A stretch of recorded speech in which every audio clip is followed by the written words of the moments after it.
Sénégal la bokk. Abonnez-vous sur votre chaîne Sénégal la bokk et n'oubliez surtout pas de cliquer sur la cloche de notification. Sénégal la bokk, la chaîne des grandes valeurs. asalaamaaleykum mbokki internet yi dañuy waxtaanee lu ñeel politique ak campagne élection locale yi nga xam ne tàmbali nañu ko samedi 8 janvier 2022 Ousmane Sonko nag ku nekk rek xam na ni mooy candidat bi waa coalition Yewwi Askan Wi samp fële ca Ziguinchor moom nag jamono ji moo nga ca gox ba di waajal le 23 janvier 2022 ak tamit di def ay meeting yoo xam ne rek daf si waxtaan ak askan ba yeew foofu ci Ziguinchor ngir ñu waxtaanee programme ak liggéey bu rafet bi nga xam ne fas na ko yéene def foofu ca ville ba suñu ko falee maire. tey nag Sonko dafa dem ca gox bu tudd Jabir ngir rek gisante ak askan wi weccoo ak ñoom xalaat waaye nag Ousmane Sonko xamal na leen commune boobu di Jabir ba mu fa gëjee ak léegi amul benn changement ndax moom foofu la jàngee teg ci ay mbokkam ñu ngi foofu. Jabir nag bi mu xamoon ci atum 1985 atum 1990 moo fi nekk nag ba 2022 bi te loolu jaaduwul.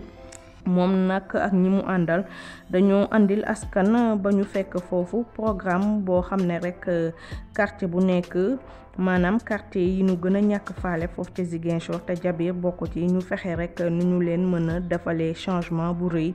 Ousmane Sonko nag dafa jàpp ni rek équité territoriale amul Ziguinchor ndax quartier ya fa nekk yépp tolloowuñu ndax yenn quartier yu bari foofu investissement yi fa seen maire bi di def lu ci mel ne rek pavé ndox ak yeneen amul foofu ca Jabir.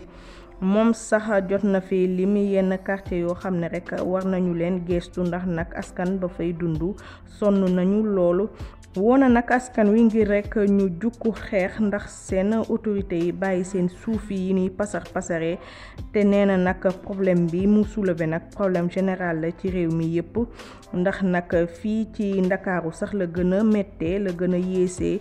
Ousmane Sonko nag def na ay révélation yu mag ci ndaje boobu mu defoon ak askan ba yeewoo Jabir ndax moom daal dafa jàpp ni rek autorité yi nekk ca gox ba ku ci mel na préfet ba en complicité ak maire ba ñoo nekk di dagg suuf si nu mu leen neexee di ko xañ habitants yi nga xam ne sa gox ba lañu dëkk. ndax nag njiitu Pastef bi nee na ragalul li muy wax ndax su dee Macky Sall lay taxawal naan ko sàcc nga sunu pétrole sàcc nga sunu gaz wala sunu zircon kon nag li muy wax daw ci dara.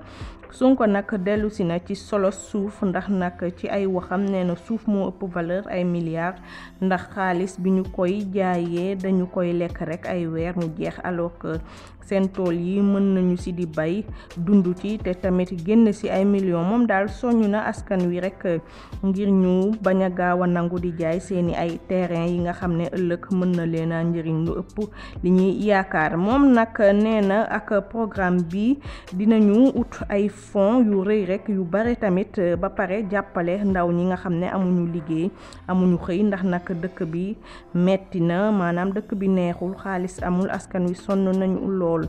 moom daal la seetlu mooy jafe-jafe yi nga xam ne moom la askan bi di dund foofu. wax na tamit réalité ya am foofu ca Ziguinchor ndax nag nee na jigéen yi ñoo ëpp nag li ñuy daan seen doole ko góor ñi. Ousmane Sonko tamit nee na moom daal panafricain la ndax nag Casamance ak Guinée benn la Sénégal ak Gambie benn la waaye service Sénégal rek moo ko tax a jug te yéene bu mag bi mu am rek mooy nekk président de la République ci atum 2024. waaye daal jàpp na ni ak programme bi tudd Burook mu indil askanu Ziguinchor gëm na ni daal fileek lu yàggul dara dina développer Casamance bu baax a baax. Ziguinchor est passé d'une dizaine de quartiers à 35 quartiers aujourd'hui. Jabir ne faisait pas partie de Ziguinchor. bi ñu defee extension bi jël un nouveau décret dañu dugal Jabir mais ñun bi ñu ne xare on considère que Jabir c'est un village à part. C'était à Niaguis. léegi Ziguinchor amatul espace. Il n'y a plus d'espace à Ziguinchor. Pour avoir un petit terrain à Ziguinchor de 150 mètres carrés, on te dit 40 millions, 35 millions, voilà le bel nombre.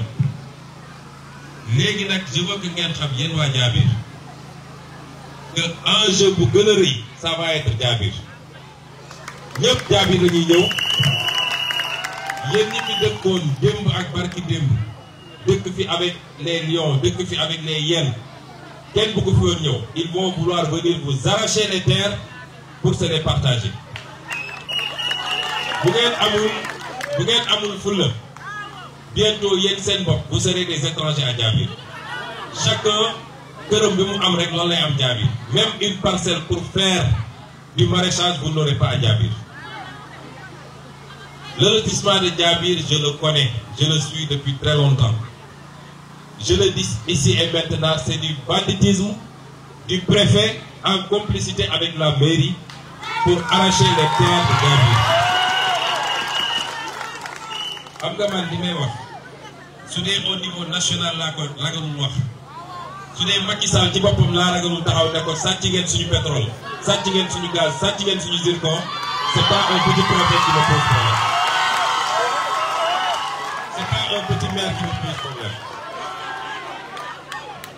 Ce qui se passe à Djabir, c'est la même chose qui se passe à Niangis, c'est la même chose qui se passe à Kanten, c'est du banditisme foncier.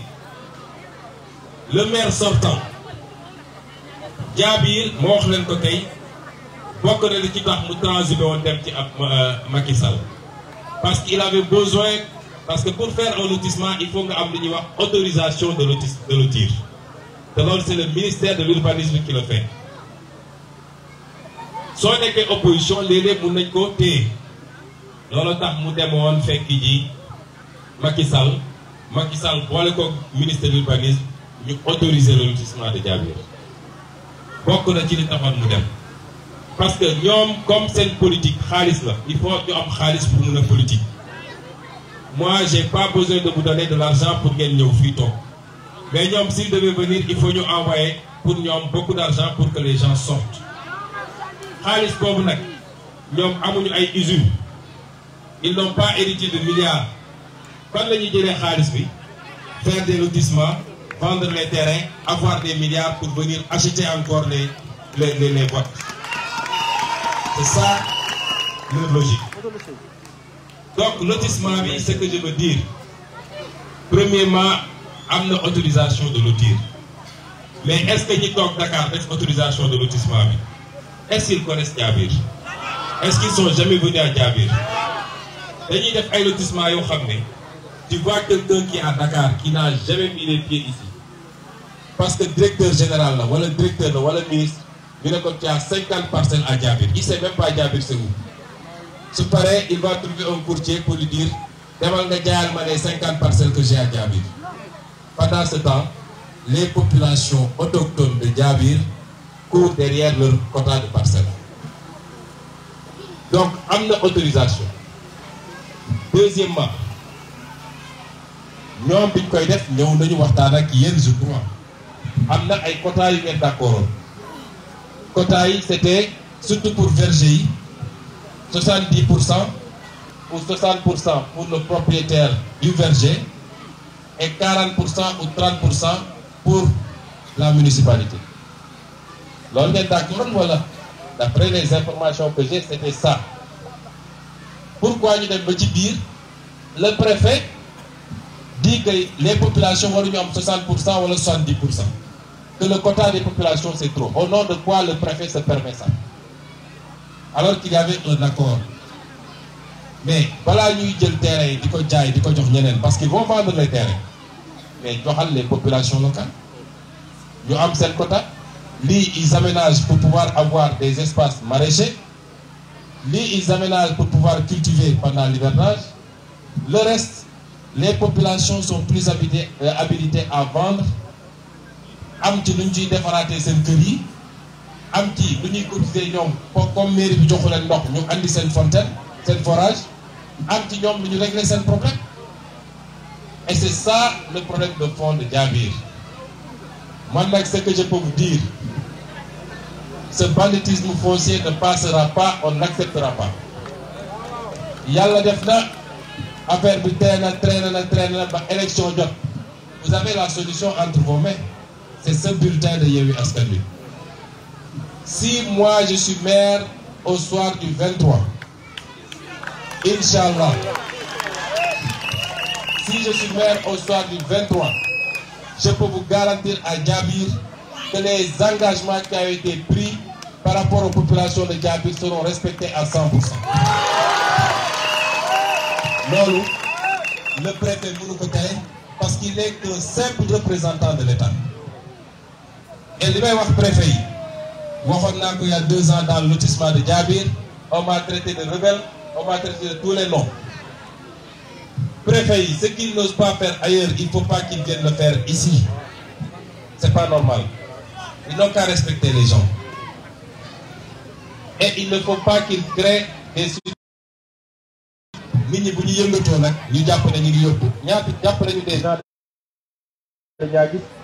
les ont maintenus. Ils les ont maintenus pratiquement des mois et des mois en détention provisoire. Parce que dès que contester le lotissement de Niagis. Un lotissement de 6000 parcelles à mon liste d'attributaires. Ici, on est à presque 3000 parcelles à Niagis. 2500 ou plus parcelles. Mais il y a des problèmes d'implication. Moi, nous y aurons souci. Donc ça, c'est ce que je voulais dire. Mais l'appel que je veux lancer, Wadjabir, vous voulez gawat di jaay sen souf. Vous voulez connaître dans d'autres zones de Dakar, du Sénégal, ni ñi dem nañu gawat di jaay sen souf. Ñok sen bokk tay ay jot lañu. Donc di sabari bu leen yàkkamti jaay seen suuf gis nga suuf moo ëpp valeur ay millions moo ëpp valeur ay milliards parce que li nga mën a def ci suuf moo lay jox ay milliards te ñun ay baykat lañu tey suuf boo jaay 2 millions dans 2 ans mooy jar 40 millions donc les gens qui vont débarquer avec des 4x4 et des mallettes c'est vrai problème yu bëri na léeg-léeg jafe-jafe am ba nga xam ne da ngay bëgg a faju mu jafe da ngay bëgg a lekk normalement mu jafe loolu nag ku ñëw ne la ay millions ngi ni jaay ma sa terrain mun nga gaawantu jaay mais xam leen ni mënu leen am richesse bu ëpp cette terre là ne la bazardez pas, ne la vendez pas. ñaareel bi je suis venu avec un projet important pour l'économie sociale et solidaire.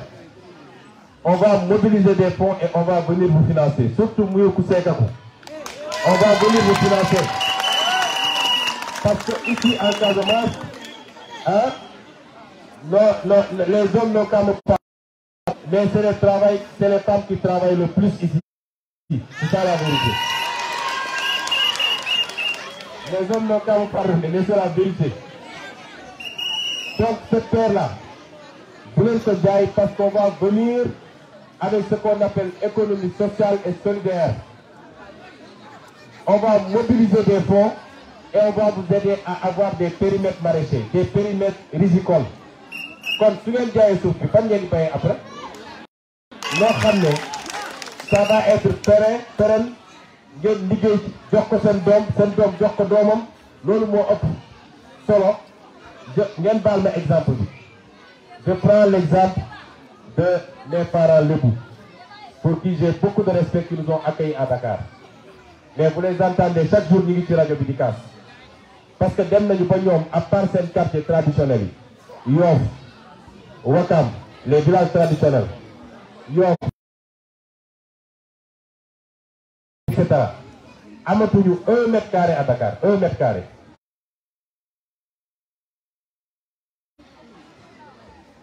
amatuñu ko c'est vrai am na loo xam ne dañ ko jël seen loxo mais am na loo xam ne ñoom ñoo ko jaay dem nañu nag ba jamono dox ñu gis ni suuf soosu soxla nañ ko mais mënatuñ ci jot. On ne doit pas reproduire les mêmes erreurs ici. Donc est-ce que vous prenez l'engagement avec moi? Jël ngeen engagement jox ñu mooy suñu première richesse te xamuñu ndax ëllëg yàlla du dox ba ñu ne suuf si am na pétrole ci suuf wala am na gaz ci suuf wala am na zircon ci suuf. Donc ne vendez pas cette terre. Téye leen ko ñu ut ay financement, on vient ensemble, on travaille et on construit notre Casamance. On produit de la valeur ajoutée. Loolu laa bëgg ngeen jàppale foofu nag. Pour tout le reste nag pour tout le reste rek dellu remercier Jabir ci confiance bi ñu amoon ci ñun ci élection présidentielle loolu sori la trop ci ñun li ñu bëgg a wax waa Jabir confiance boobu incha allahu rabbi ak na du dox ba ngeen ne Ousmane Sonko nous a déçus ou Ousmane Sonko nous a trahis parce que ñun dañoo dugg ci politique pour servir nag nous sommes là pour servir l'Afrique parce que nous sommes des panafricains Afrique la ñu gëm frontière ñii tubaab bi moo ko fi teg mais Casamance ak Guinée-Bissau benn la Casamance ak Gambie benn la Sénégal ak Gambie benn la kon ñun on a une vision africaine on est là pour servir le Sénégal parce que sama yéene man je suis revenu à la maison pour servir ici mais sama yéene c'est d'être président de la République en 2024 c'est ça donc am yéene servir Sénégal mais am yéene balaa ngay avant de balayer très loin il faut balayer chez soi d'abord moo tax ñu ne Casamance donnez-nous la Casamance je n'ai pas dit donnez-moi la mairie de Ziguinchor c'est un petit élément ci man on a dit donnez-nous la Casamance on crée une intercommunalité de toutes les communes du Boulouf, du Fogny, du Kassa, des Kalounaï, de toutes les communes du département de Ziguinchor, nous créer une intercommunalité forte sur la base du programme Brok qu'on vous a présenté. En un temps record, on va développer la Casamance. J'insiste sur ça parce que ici on est à Jabir. Mais quel nous connaît Tien? Bouké Kati Fogny, Boukakou Kati Kalounaï, ainsi de suite, ainsi de suite. Chacun d'entre vous na woo waa dëkkam da ngay campagne fii mais da ngay campagne sa dëkk nga woo sa waa dëkk nga wax ak ñoom parce que Macky Sall benn objectif la am mooy lu muy fexee ba Ousmane Sonko perte Casamance parce que c'est-à-dire que si Ousmane Sonko perd la Casamance il perd le Sénégal et c'est fini est-ce que la Casamance va l'accepter waaw donc ñu ngi leen di gërëm di leen sant di wax ni kontaan nañu trop.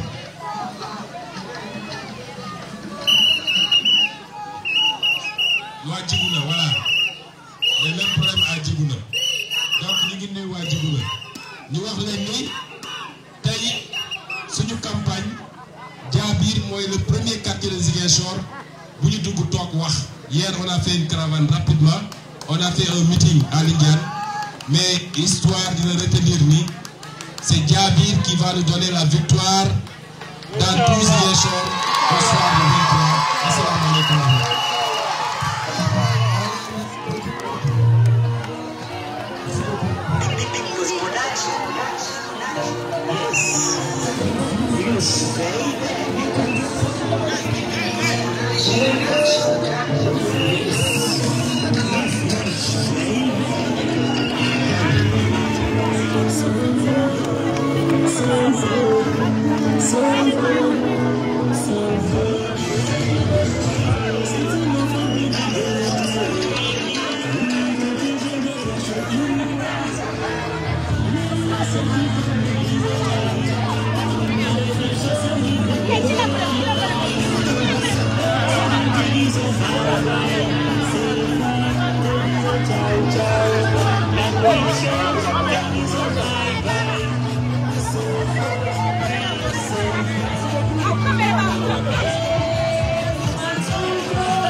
Sénégal la bokk. Abonnez-vous sur votre chaîne Sénégal la bokk et n'oubliez surtout pas de cliquer sur la cloche de notification.